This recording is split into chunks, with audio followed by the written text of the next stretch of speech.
तर नीटच्या निकालामध्ये मोठा गोंधळ पाहायला मिळतोय। मग ते बीड असो, छत्रपती संभाजीनगर असो की पुणे असो, सगळ्याच ठिकाणी हा गलथान कारभार आता समोर आलेला आहे। आपण दृश्य पाहतोय, पुण्याचा आर्यन चव्हाण हा अचंबित झालेला आहे, कारण ओएमआर मध्ये त्याला 707 गुण दाखवत होते, मात्र प्रत्यक्ष त्याला 707 म्हणजे 700च्या पुढे गुण सोडा 217 गुण मिळालेले।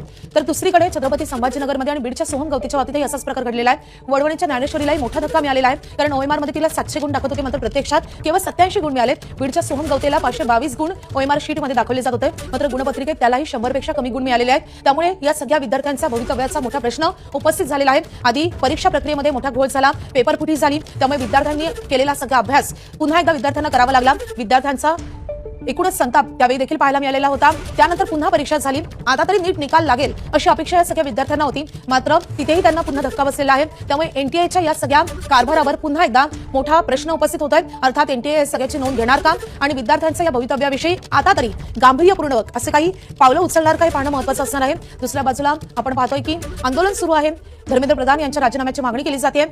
देशभरात हा संताप व्यक्त होत असताना आता पुनर्परीक्षेच्या बाबतीतही जर असाच प्रकार समोर येत असेल तर याला जबाबदार नेमका कोण, असा सवाल या निमित्तानं उपस्थित होतोय।